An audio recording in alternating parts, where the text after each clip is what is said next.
I want to get your zoomed out perspective of what should America's approach be towards all things immigration? Well, first we need to recognize the extraordinary contributions that immigrants have made to America.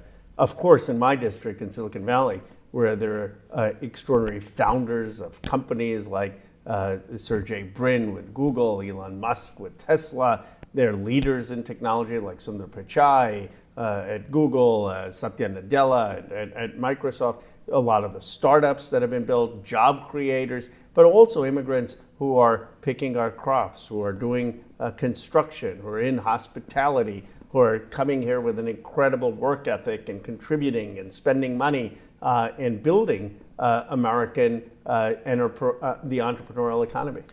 You said Silicon Valley. You have been around that ecosystem for long enough to see how that has changed. I want to talk about how the politics of Silicon Valley is changing, but going back in time, not a lot of people know how innovation happened on the West Coast and how that contributed to today's American economy and how integral immigrants were to that process. Well, Silicon Valley emerged for a number of reasons. One, of course, was historic governmental investment in the universities, in research and development, in military technology. And Silicon Valley was a recipient of a lot of the DARPA investment, a lot of the World War II and Cold War investment.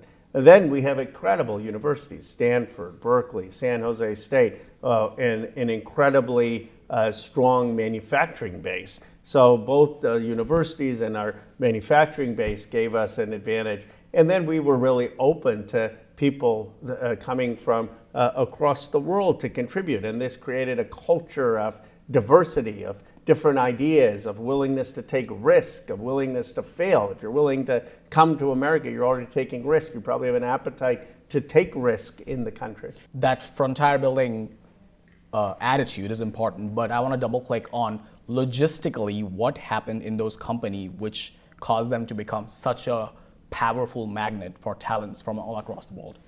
Well, these companies had incredible technology because of our research universities and the technology being developed in the United States, incredible financing. So much of the financial capital is in the United States. They were very, very innovative in how they were run. And so if you wanted to be the leader in AI, if you wanted to be the leader in clean technology, if you wanted to be the leader in semiconductors, you would come to the United States. Fast forwarding to what happened on Christmas, and to give some color to that conversation, Sriram Krishnan, who will be the next AI czar for the administration, when his appointment got announced, there was a lot of noise about Sriram wants to increase H-1B caps, wants to increase green card caps, which made the whole conversation about Trump is friendly with people who are opening doors for all things immigration when he promised to be America first. What was your point-blank reaction when all of that was unfolding? Well, I think it was misconstrued. I mean, the reality is that the H-1B program has had some people who are extraordinary and then contributed to the United States, but it was always supposed to be temporary to have an H-1B and then get a green card. And one of the points Sriram was making is that the country cap in the green card process, it makes it harder for someone who has on an H-1B to become a green card or citizen. And that actually gives employers economic leverage over these people who are H-1B.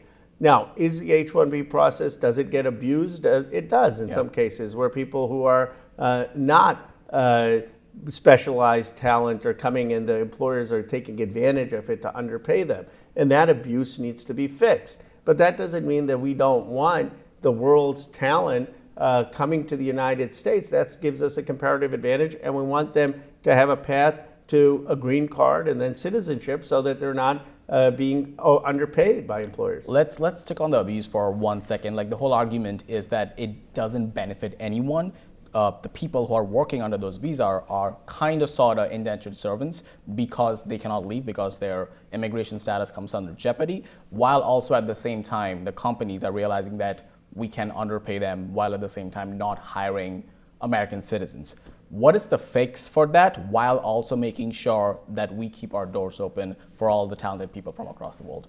Well, it benefits the companies, Yeah. right? It doesn't benefit the people on the H-1Bs necessarily, and it doesn't benefit American workers if folks are being underpaid. If they're getting paid $60,000 or $70,000 for jobs that should be $125,000, $130,000. One is we should be making sure that you don't have jobs that are entry-level jobs needing an H-1B. These should really be for jobs that have extraordinary skill. Two is they should be for high-paying jobs. There needs to be a floor, a wage floor, where the people who are bidding on higher-paying jobs are getting the priority, not the $50,000, $60,000 jobs that are undercutting the market. And three, we need to tie it to investment in American universities, American colleges, to make sure people are being credentialed here. Staying on tech, for the longest time, the Silicon Valley and big tech were considered, partners of all things progressivism and Democrats. They were considered good Democrats. New York Times released a podcast with Mark Andreessen yesterday. I was listening to it, and he was talking about how Silicon Valley's politics changed for this election cycle. The fact that you are from Silicon Valley and you know that ecosystem better than most people in Congress do, what do you think caused that shift this year? Well, a lot of the tech leaders have continued to support me, Mark being one of them, and many of the many of the tech leaders on both sides of the aisle, because I am progressive.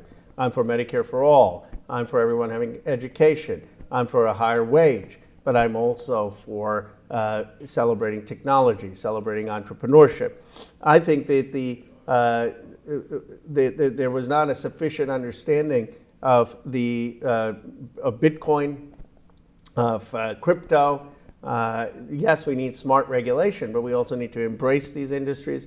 There was not enough celebration about technology and entrepreneurship, and people felt that there had been an anti-technology sentiment, as opposed to how can we use technology for the good of people. One of the things which kind of sort of bothered me a little bit is, let's go through some numbers. Today in America, the number of undocumented immigrants are close to 20 million.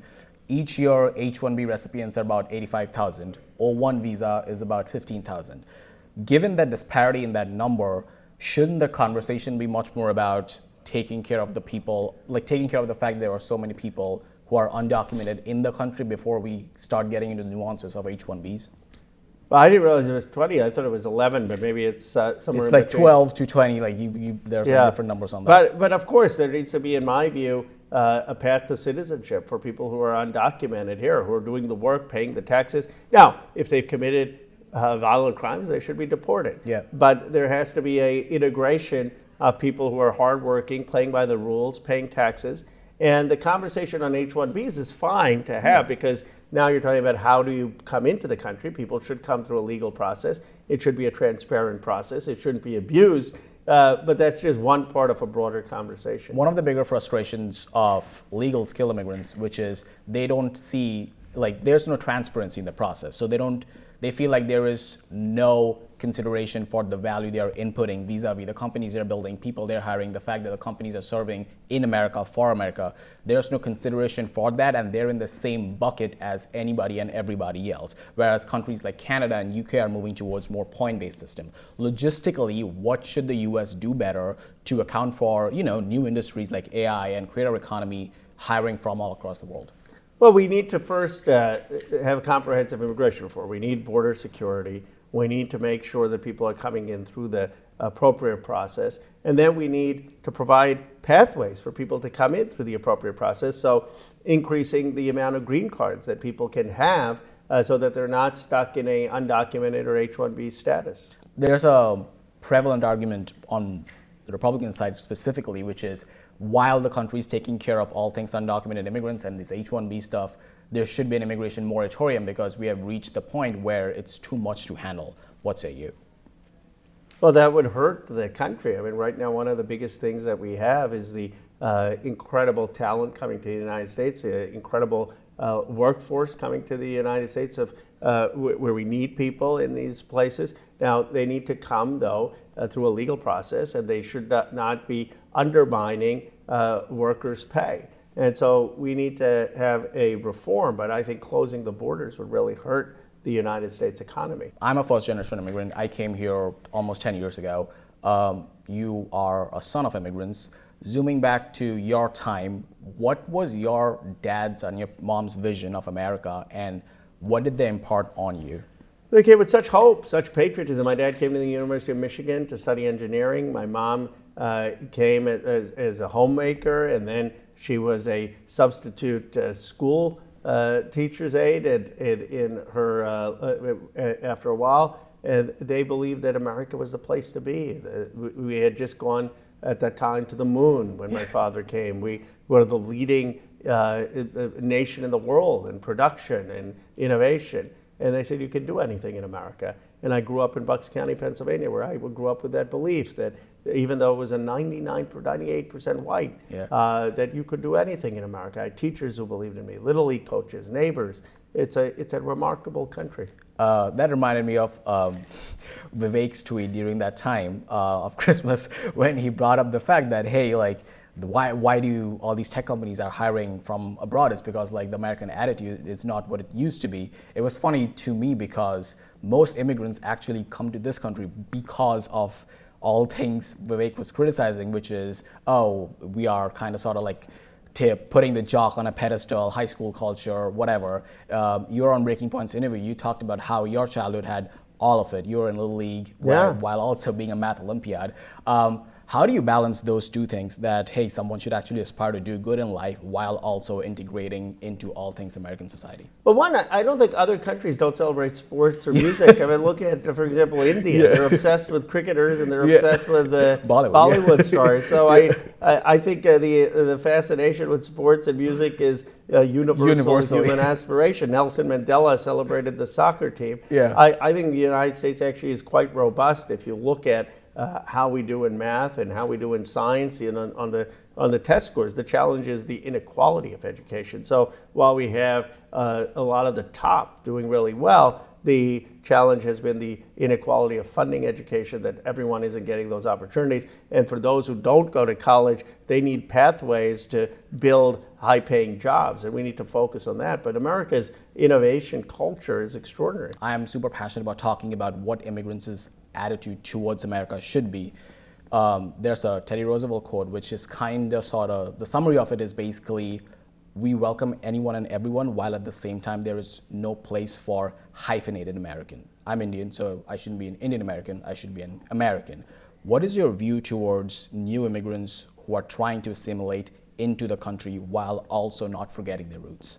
Well, I think, of course, immigrants should embrace the extraordinary American story. And by that I mean appreciate the people who have sacrificed in this country in the Revolutionary War and the Civil War, in World War II to give us freedom, our troops, our military.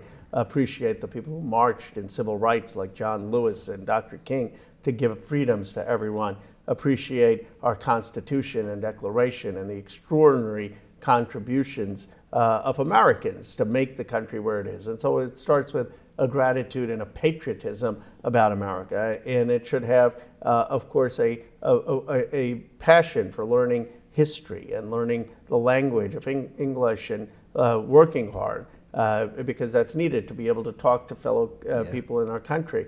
My parents always said, work hard. You won the lottery being born in America.